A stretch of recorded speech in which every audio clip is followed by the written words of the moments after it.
And about 8 years ago, we started on our digital transformation journey. Next slide, please. Next one. And I wanted to start with this belief that I hold today, and I hold it because of the way that we started 8 years ago.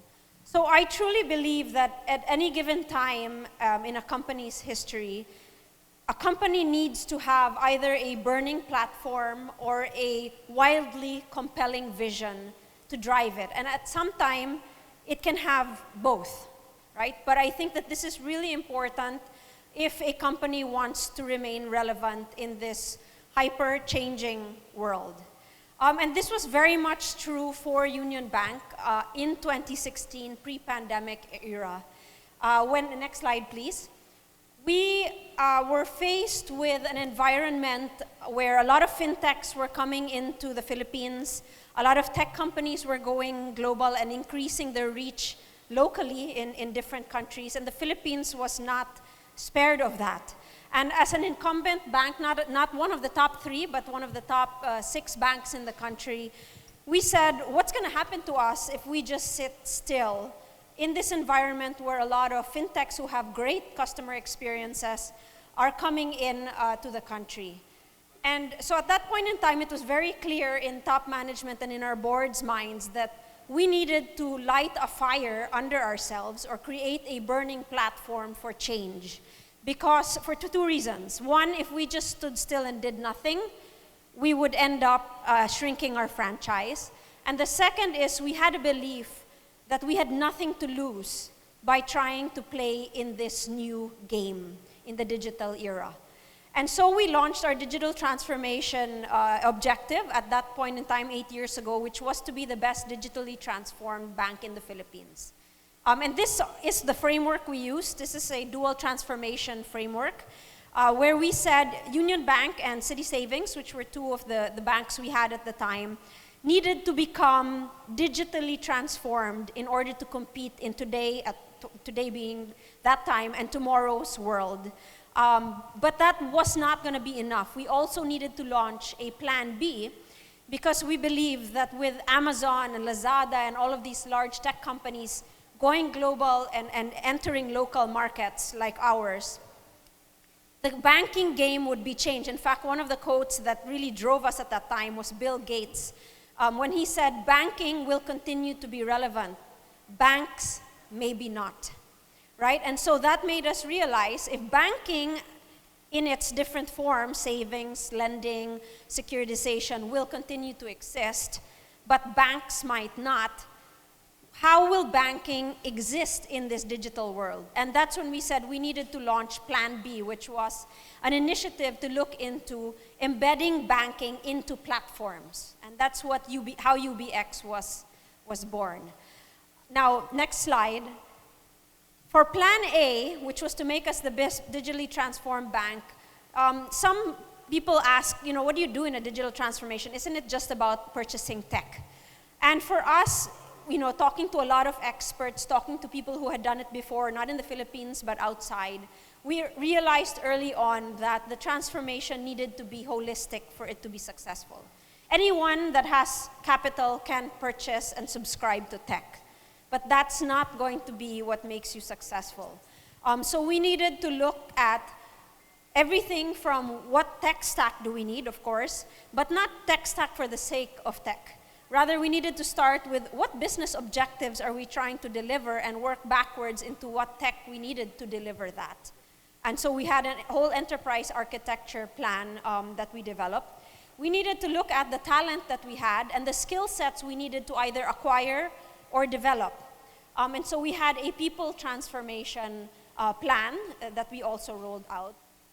And then following that, we needed to now map these capabilities with the channels by which we would deliver the experiences on. So whether it be our branch network, new apps that we launched into the market, customer service, you name it, whatever we thought would be relevant channels for our customers, we had to relook at that, map the experiences and develop backwards. And then the third phase was rollout and commercialization. Now, I'm oversimplifying it, in this venue for the purpose of time. But I think the main message I wanted to get is that anyone embarking on any kind of transformation, be it digital or general business transformation, has to look at it from a holistic perspective and really start with the customer first in mind and work your way backwards into the capabilities and assets and things that you need to acquire.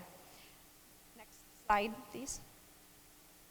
So all of this really, in the beginning when we were looking at what we were doing for the first 4 years of the transformation, we knew we were on the right path, but we weren't frankly seeing the business results that we wanted at that point in time. And we only realized why we were doing what we were doing and how it would come to fruition when the pandemic hit. So that's why I put up here the chance favors the prepared. The saying by Luis Pastor is the prepared mind, but if we just simplify it, chance favors the prepared. And when the pandemic hit in 2020, we found ourselves ready to take on a digital proposition from the beginning. We were able, it's a simple thing, were we able to work from home from day one? Yes, we were. So that made life a lot easier. We were working in the agile methodology, and so we had the capability to launch things quickly to respond to the new needs. If you all recall, in the beginning of the pandemic, many of us had to remit funds to different provinces in the Philippines. We didn't have that on our app on March 16, 2020. We had it in our app on April 15, 2020, right? So through the agile transformation, we were able to launch things more quickly and respond. And so the early start in our digitization prepared us for several things. One was to be able to not just survive, but thrive in the pandemic and acquire customer base and enable a lot of Filipinos to do banking digitally, both consumers and businesses. And second, it's also prepared us for two other big moves we've made in the last few years. Next slide. And these are the opportunity to purchase the Citibank retail business in the Philippines, and second, to launch a purely digital bank when the BSP released the 6 new digital bank licenses a couple of years ago. And so since then, we have actually evolved our transformation objective to become a great retail bank.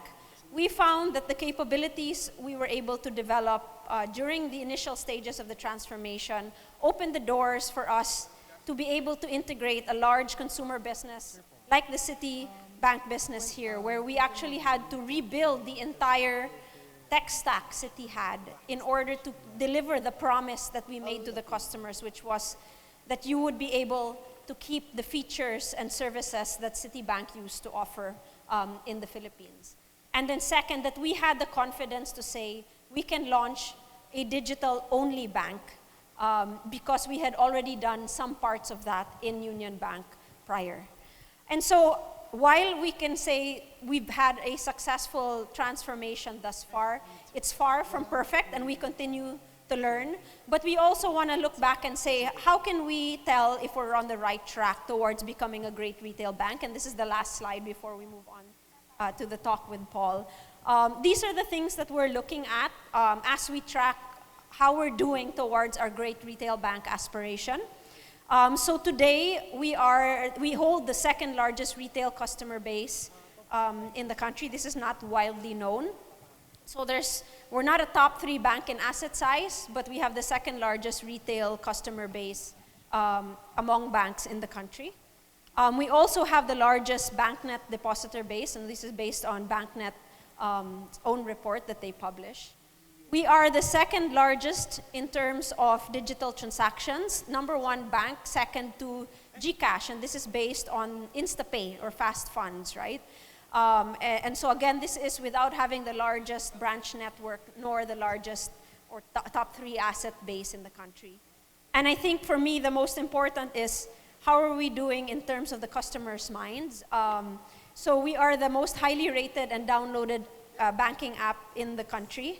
And it's not here, but we also, per a Bain NPS survey, we hold the highest banking NPS. Again, It's not perfect. We don't do things perfectly. We don't claim to be perfect. But these statistics are what are telling us that we are on our way to achieving our aspirations. And we continue to hold on to this, the digital sense of being agile towards continuous improvement and being able to take in customer feedback and iterate on that time and time again so that we move with the times and move with where the customers and our customers want to go. So with that, we can move on to the conversation with Paul. Thanks.